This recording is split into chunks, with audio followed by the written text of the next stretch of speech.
Bonjour à toutes et à tous, je vous souhaite la bienvenue sur le podcast de Monsieur Joe. Monsieur Joe, c'est Joël Lelanne, ingé, project manager, curieux et éclectique. Justement, comme ce podcast, tourné vers les entrepreneurs, les entrepreneuses, francophones et francophiles d'Allemagne et d'ailleurs. Nous nous attachons à découvrir les différentes facettes, parcours de créateurs de projets par un échange convivial. C'est parti!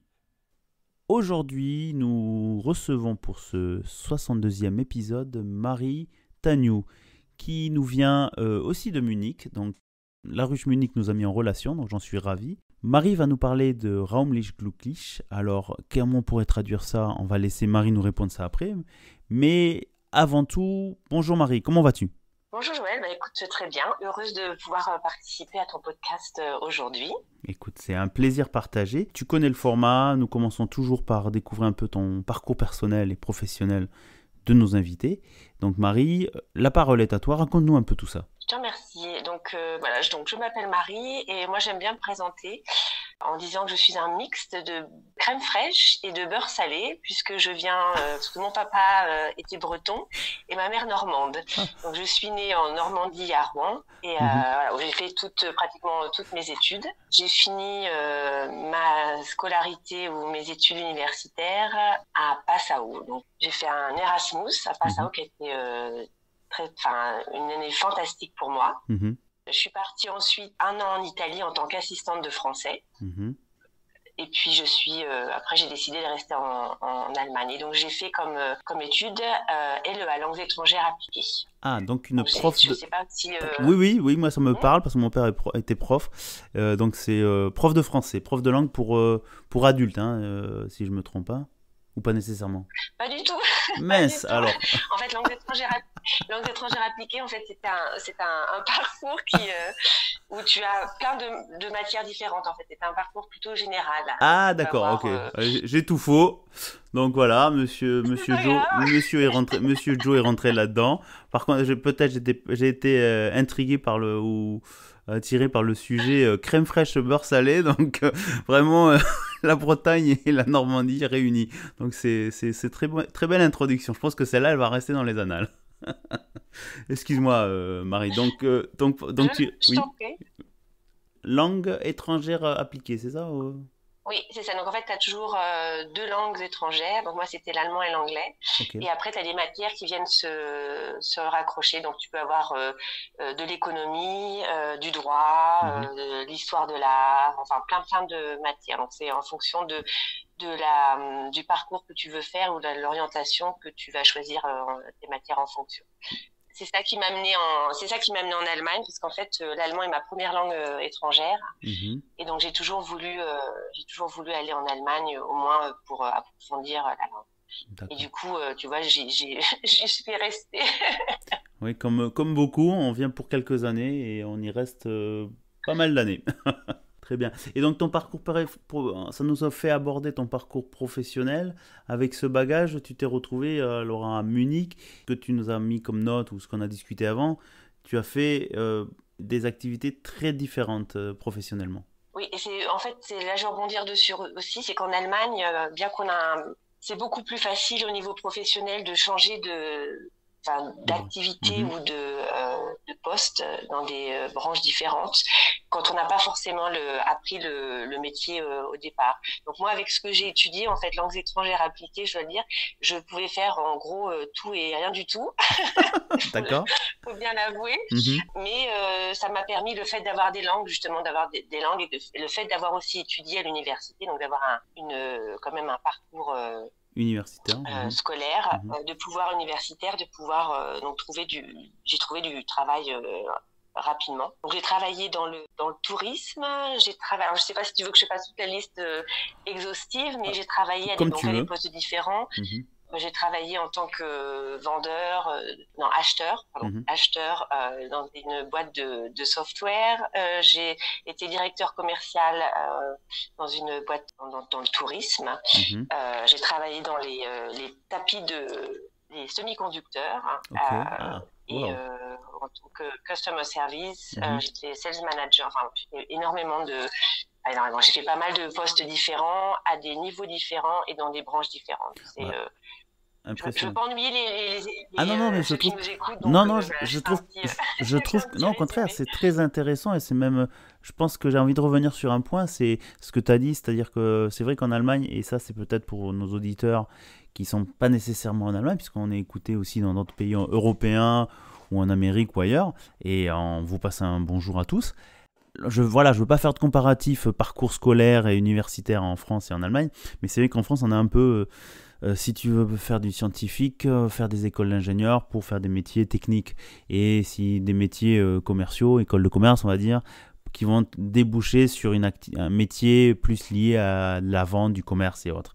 Et c'est vrai que, comme tu le disais, en Allemagne, on regarde pas trop si tu sors d'une grande école XY pour ton métier, mais ce que tu as comme bagage personnel et ce que tu apportes à la société. C'est un peu, je pense que tu es un peu dans cet exemple-là, parce que de dire les différents secteurs d'activité où tu as été, que ce soit des trucs, des activités du tourisme, des semi-conducteurs, de l'IT, à des rôles différents, c'est quand même impressionnant. J'ai eu de la chance dans mon parcours, et puis le fait en fait de commencer, ça te permet déjà de te développer, d'apprendre de nouvelles choses. Et donc en fait, quand on change, c'est Mm. sûr que c'est pour évoluer, c'est pour avancer. Donc je trouve que comme tu disais, par rapport à des amis donc qui sont à l'étranger, je trouve que c'est plus facile. Bon, ça a changé un peu entre deux aussi, mais Ouais. c'est plus facile en Allemagne de trouver un travail où on n'a pas forcément toutes les qualifications Mhm. de départ. Ok, ben moi je pense que c'est un bon message pour les auditeurs qui se tentent ou qui ne trouvent pas nécessairement un emploi en France ou dans d'autres pays, se dire tenter l'Allemagne, même si la langue peut être des fois pour certains, s'ils ne l'ont pas apprise, un élément où ils se disent bloquant. Bon, on va pas aborder la thématique, voilà, travailler en Allemagne sans nécessairement parler allemand. C'est possible, bien sûr. Après, la langue, moi je dis toujours, c'est un élément d'intégration dans la société ou dans le pays où tu es. Mais il est possible de travailler dans des métiers très différents en ayant d'autres langues, anglais, français ou autre. Donc tu as fait tous ces genres de métiers autour de Munich, hein, si j'ai bien compris, c'est ça? Ou tu as Oui, bougé en Allemagne? tout à fait. Non, j'ai bougé à Munich et les alentours. Je suis restée très casanière en étant à l'étranger. Très Je bien, suis restée que sur Munich. très bien. Donc tous ces métiers-là, comment tu es arrivé à développer ton activité de Raumlich Glücklich, Marie? Oui, donc j'ai travaillé donc plus de 20 ans dans diverses entreprises, et en fait ça a été comme un coup de massue. En fait, je suis tombée malade. Donc Ok, enfin le cache pas, j'ai fait une énorme dépression. Alors certains disent burn-out, mais moi c'était vraiment une dépression, mais je suis tombée très très bas. ok. Et en fait ça a remis en cause en fait toute ma vie, toutes mes valeurs, et Mhm, je me suis aperçue que en fait ce que j'avais fait avant, ça ne rentrait plus ça n'allait plus avec mes valeurs, que je mhm. faisais des choses où je ne me sentais pas T'identifier. forcément à ma place, Ouais, hein. et qui ne correspondait enfin plus avec en gros ce que j'avais envie de faire.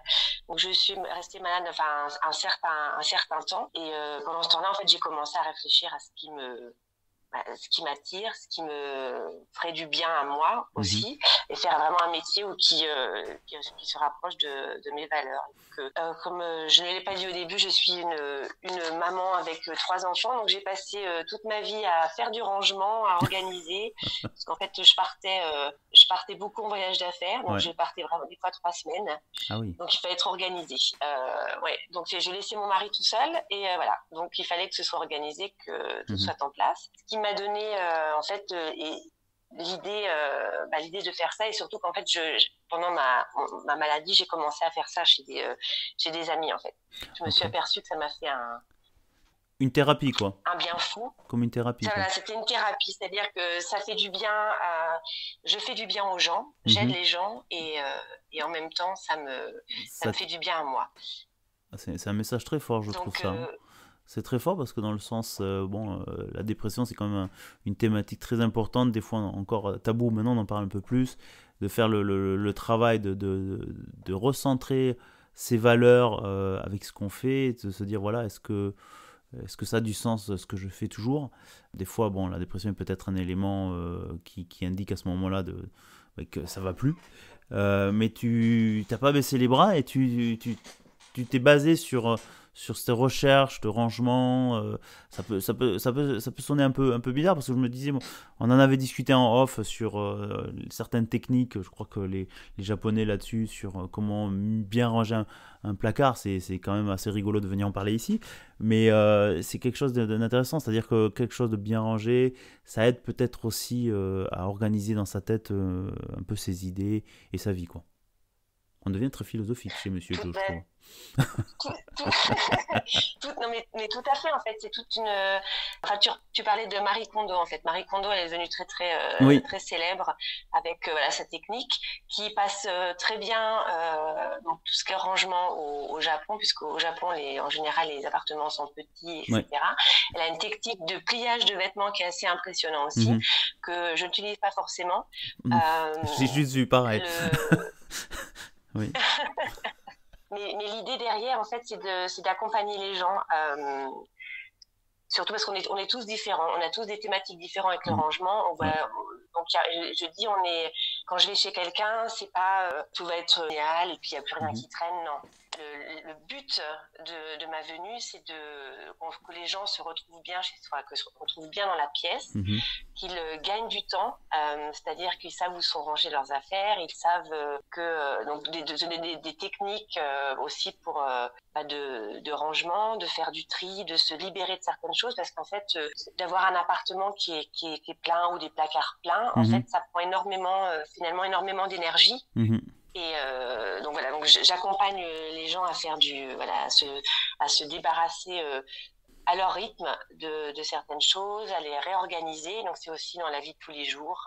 Et ça peut passer par exemple aussi avec quand on est maman et qu'on fait la cuisine souvent, d'avoir une cuisine qui est installée et organisée en fonction de la famille. Donc pas forcément mettre la farine, enfin c'est un exemple peut-être tout simple, mais mettre vraiment les couverts ou la farine à des endroits qui sont près de l'endroit où on cuisine. Ça m'est arrivé d'aller chez des gens avec des objets qui étaient complètement à l'autre bout de la pièce, donc on perd du temps, c'est pas pratique, etc. Donc j'essaie voilà, c'est tout un travail en fonction de la personne, quel est son but en fait aussi à la fin Mhm. de mon intervention. Alors c'est intéressant parce que ça me fait venir un peu tout ça. Est-ce que c'est une question aussi d'ergonomie de son environnement et de discipline avec soi-même?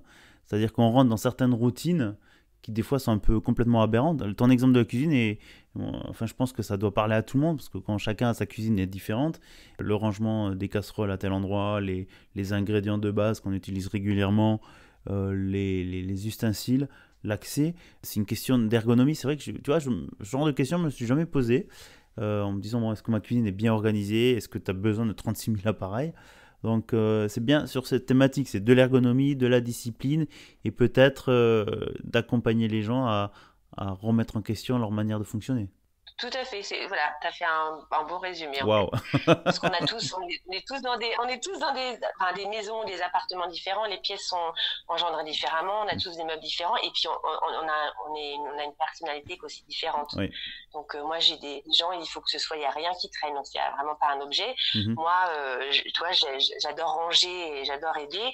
J'ai quand même dans ma cuisine des photos collées, des cartes postales, donc Mhm. j'ai une vie, parce que dans ma cuisine j'y suis souvent, je me Mhm. sens bien dans ma cuisine et je veux me sentir bien. Donc je mets en exergue donc des photos, voilà. Donc ce serait pas forcément, peut-être pour une autre personne, ce ne serait pas la façon dont elle verrait sa cuisine rangée, parce qu'il y a des cartes postales ou des photos de mes enfants qui sont collées Mhm. sur les placards, par exemple. Ok. Mais C'est intéressant.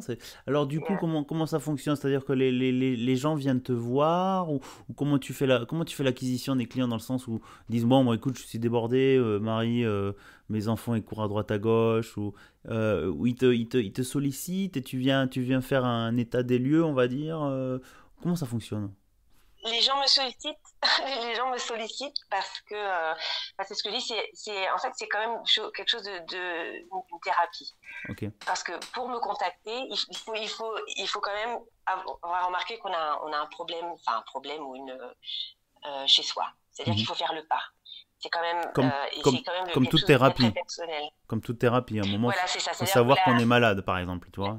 Donc, j'appellerai pas, je ne veux Non, pas oui. dire que c'est une maladie, mais le fait, en fait, je trouve que c'est Prise de le conscience. fait de faire la démarche. Je dis Ouais. toujours, c'est une prise de conscience et Mhm, c'est le premier pas, c'est le plus important. mhm, C'est-à-dire après, on a fait la prise de conscience. Ça va peut-être mettre, j'ai une dame qui est venue me voir elle a mis elle m'a dit, ça fait 15 ans, je suis prête. Ah ouais, Donc, il y a des gens ça mûrit. Donc, les gens, ils savent qu'il y a quelque chose à faire, mais ils savent pas comment. mais ils mettent le temps. Donc, voilà, je vais être contactée parce donc ça peut être pour un problème bon, souvent c'est un problème de rangement et puis de réorganisation d'une pièce ou de la maison. Mhm, Donc, en fonction, et c'est très important, c'est d'être aussi à l'écoute parce que les gens, on est tous pareils, on a une vision différente.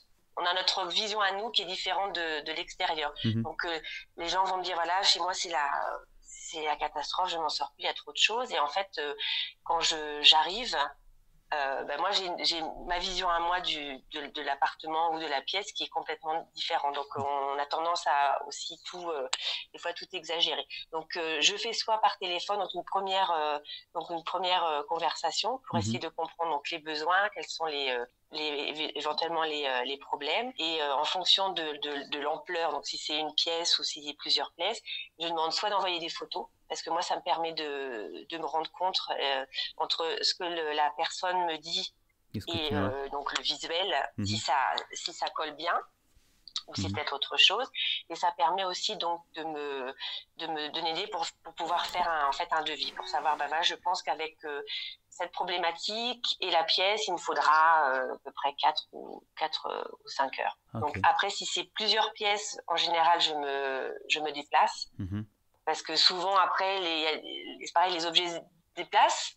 mhm. Donc, on s'aperçoit qu'en fait, on a des objets dans une pièce qui n'ont rien à faire dans cette pièce-là. Donc, en fait, ça fait intervenir d'autres rangements et d'autres Mhm, pièces. Donc, je fais les deux. Je fais le premier rendez-vous par téléphone mhm.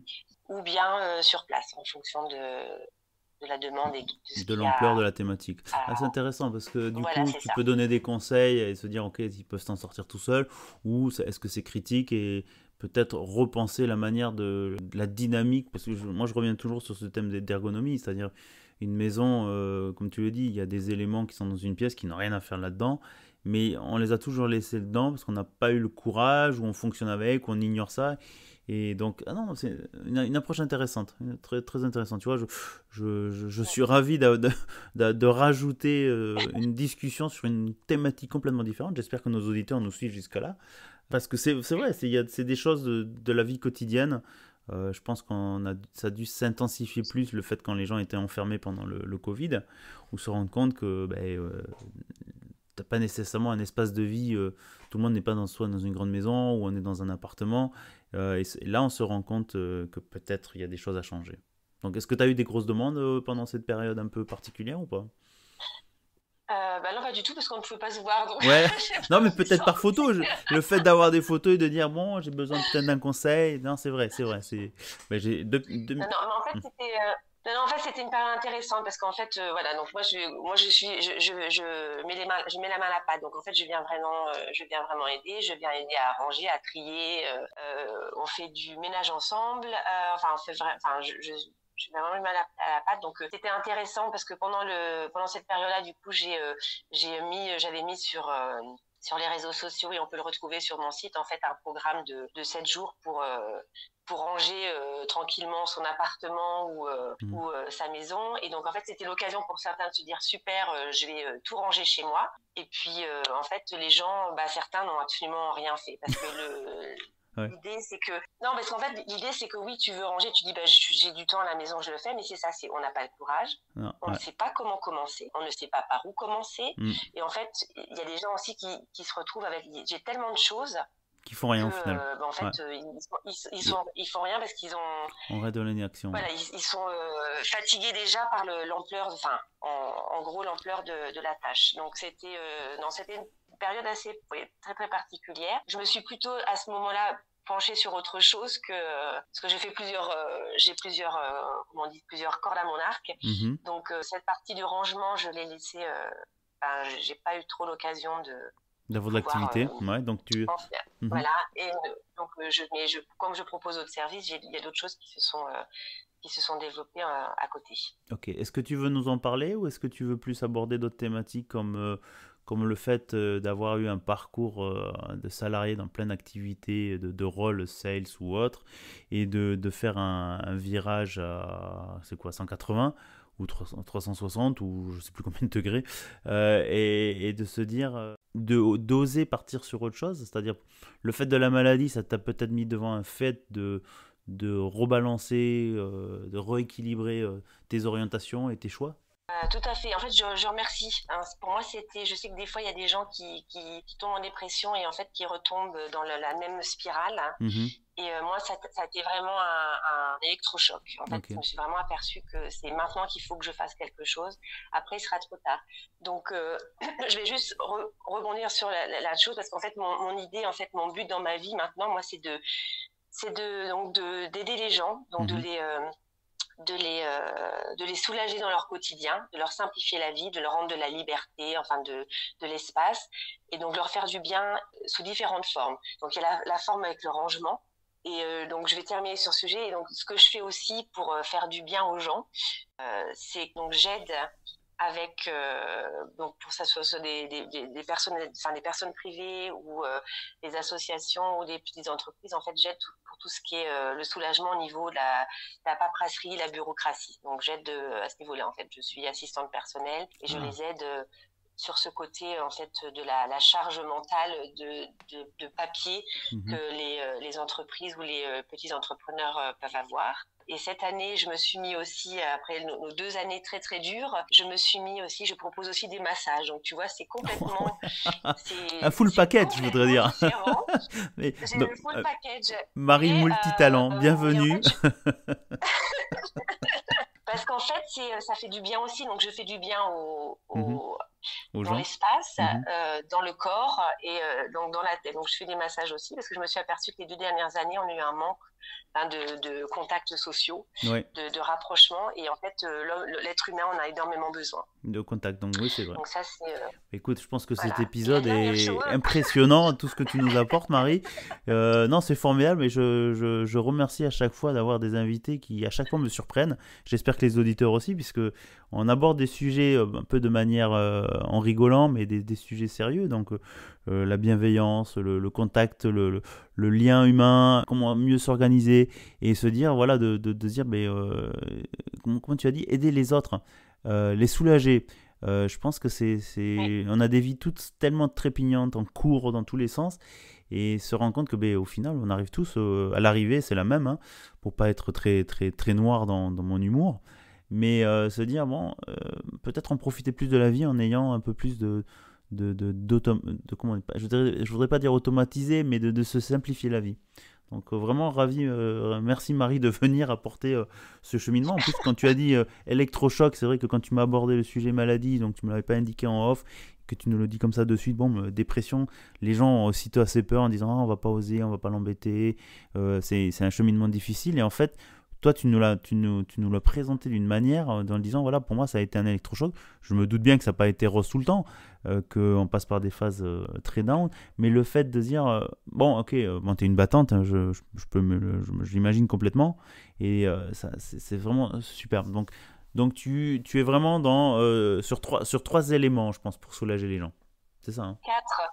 Quatre. 4. Ah, j'en ai raté Il y en un. a un quatrième. Ah, le quatrième. J'ai le droit de le lire. Et en fait, je me suis mis, c'est pareil, tu vois, on avance, on se développe. Ouais, Et donc, en fait, je me suis mis, tu parlais de la ruche. Et grâce à la ouais, ruche, en fait, j'ai rencontré une autre Marie, ok.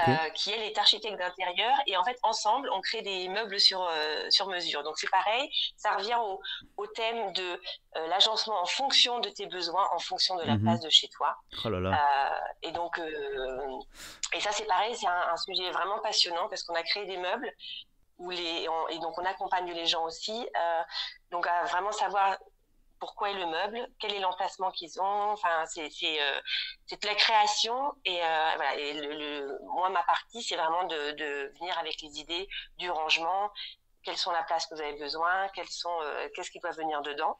Mhm. Et donc avec ma partenaire, on s'en occupe. Donc on s'appelle les M&M's. Les M&M, ah, voilà, Et le elle a mari. beaucoup d'humour, la Marie. Alors, pour l'autre Marie, on l'invite à venir nous contacter, hein, Monsieur Joe, pour pouvoir nous en parler de la partie meuble. Alors, vraiment super. Donc, pour faire un wrap-up, un résumé des 4 activités, donc, l'aide au rangement et à organiser sa vie. Alors attends que je me rate pas. L'aide aux entrepreneurs ou aux particuliers sur tout ce qui est la paperasse et l'administration. Donc de l'assistante, hein, assistante virtuelle ou à distance, j'en sais rien comment on appelle Oui. ça. Donc ça c'était 2. Le troisième, les massages. Donc ça c'est sûr aussi. Et le dernier, donc c'est le meuble qui vient compléter les premiers points, quoi. C'est bien ça. Voilà. Oui, tout à fait. Nos entrepreneurs ont du talent. Je suis, voilà, Très très très bien. je suis mon flow. Donc, moi, l'idée, c'est toujours d'aider les gens. Donc, tu vois, Ouais. de simplifier la vie, et de gagner, en fait, de gagner du temps pour soi ou Mhm, pour sa famille. mhm. Donc, voilà, c'était le. Bah écoute, Je euh, sais, ça paraît un peu bizarre, non pas du tout. Non, mais en non. fait, ça rentre, pour moi, ça rentre tous dans les Mhm. mêmes valeurs et dans la même lignée. Donc, Très très bien. Bah, écoute, chers auditeurs, je sais pas vous, mais pour moi, si comme pour moi, c'est à chaque fois dans des invités, c'est à chaque fois des surprises, à chaque fois une nouvelle surprise. Donc, ben, merci. Marie, est-ce qu'il y a d'autres thématiques que tu voudrais peut-être partager à nos auditeurs? Je sais, un conseil, voilà, on arrive un peu vers la fin de nos trentaine de minutes. Qu'est-ce que tu conseillerais à nos auditeurs qui osent pas se lancer ou qui ont des idées mais ils savent pas trop comment commencer? Un conseil pour la route, j'aime bien l'appeler ça. un conseil pour la route. Alors, pour la prochaine route, en fait, c'est si on a des idées, de croire en soi, d'oser. Et moi, je dis, j'ai changé de route assez tard. Et donc, il est jamais trop tard pour se lancer. C'est important. Et de tout ce qu'on fait, que même si on se casse la figure ou ça ne marche pas, l'idée qu'on a, c'est d'avoir essayé. Parce que le pire qui puisse nous arriver, c'est de regretter de n'avoir jamais essayé. Ah là là, en plus elle me Donc, fait des super moi, conclusions. Elle me fait des super conclusions. J'ai plus rien à rajouter. Ça me fait venir un peu à... Merci Marie, ça me fait venir un peu à ce que j'avais eu l'épisode lancement de début de cette année. C'était osons, osons, osons. Je pense que là, tu es en plein dedans. Il n'y a pas de limitage. Il est jamais trop tard pour commencer. Donc bon, je pense que c'est sublime. Merci beaucoup. Autre chose? en fait, j'en profite j'aimerais faire un petit peu de pub pour des associations justement Très qui bien. peuvent aider les gens justement, qui sont en recherche de soi, de voie, de comment justement changer de travail ou se mettre en indépendant. Donc je conseille Emploi Allemagne, qui est une association qui est basée sur Berlin et en fait qui fait tout sur toute l'Allemagne. On salue Et Anne-Christelle il pour y a ça, la hein. ruche, voilà. Anne-Christelle, épisode 41, Et excuse-moi, Marie, ensuite. ah non, t'as raison, je l'ai écouté d'ailleurs, très très très bien. Et la ruche, donc il y a une ruche à Munich, hein, donc c'est pareil, donc c'est plutôt pour les gens qui sont sur Munich. Oui, Et je sais qu'il y a une ruche qui s'est créée aussi à à Hambourg. Hambourg. Donc c'est pareil, si vous êtes sur Hambourg et la région, n'hésitez pas. Alors écoute, Mais c'est ce génial que sont tu en tout fasses ça cas parce que des associations. Pardon. Mm. Non, vas-y. Je pense que c'est super que tu fasses ce point-là parce que ben, la ruche Munich, on les avait invités à l'ancienne présidente de l'épisode 31. Allez jeter une oreille, comme je dis souvent. Et la ruche Hambourg, j'ai été ravi de discuter avec ces dames qui démarraient ici à Hambourg, qui se posaient la question pour le lancement. Et je crois que, après, je vais m'excuser si j'oublie son nom, je crois que c'est Vanessa et Vanessa Hay qui avait je me trompe toujours, donc je crois que c'est l'épisode 38. Et non, c'est super de voir ces initiatives qui génèrent de nouvelles initiatives, qui fédèrent les gens et qui font un travail formidable. Merci à vous tous, à ces associations. Je t'ai interrompu sur tout ce qui était association, bénévolat. Tu voulais dire engagez-vous, j'imagine? Voilà, c'est ça, engagez-vous ou alors allez les rencontrer. C'est surtout pour se faire aider et surtout pas hésiter à se faire accompagner et se faire aider. C'est très important. Très très bien. Mais écoute, c'est une très bonne conclusion. J'ai plus rien à ajouter. J'aurais juste peut-être un rappel un peu pour savoir comment te contacter, Marie, sur tes plusieurs activités multicasquettes. Bon, le premier à l'aide au rangement, donc Raumlich Glücklich. Je ne sais pas comment on peut traduire ça en français. J'espère que tu y as pensé. Oui, c'est le rangement pour se rendre heureux en fait. C'est très difficile, tu peux pas traduire directement du Non, oui, je français, sais, mais c'est pour ça. l'idée C'était le piège. c'est le bonheur, le bonheur, la joie et le rangement en fait. Voilà, Ouais, c'est ça. C'est que ok. une fois que c'est rangé, on se sent beaucoup mieux. Donc le site c'est Raumlich, donc Raumlich c'est la pièce, -glücklich.com, hein, c'est bien ça. Oui, c'est ça. Oui. On peut te Et puis sinon, on Oui, peut me contacter voilà par email, téléphone. ok. Je suis aussi sur les Sur les réseaux réseaux sociaux, sociaux. mais pas trop. Ah, c'est sûr Donc qu'avec toutes on ces peut me trouver là activités. aussi. Mais écoute, Mais ouais, je suis pas très très active sur les réseaux sociaux. C'est toujours. c'est pas évident. Mais, Mais après, c'est. Bon, après, voilà, il faut de tout. Il n'y a que 24 heures dans une journée, donc voilà. Mais tout à écoute, fait. s'il n'y a pas d'autres points à rajouter, je te remercie mille fois, Marie, d'être venue nous parler de tous ces sujets-là.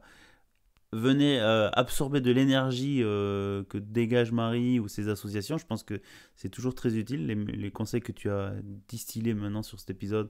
Mais je pense qu'on les répète régulièrement, mais de différentes manières. Super, merci à toi Marie. Je te dis à bientôt. Bah, je te remercie, Joël, de m'avoir accueilli et d'avoir écouté mes histoires. Je te C'est des- remercie. Très très bien, c'est des super histoires. Merci à toi. Ciao.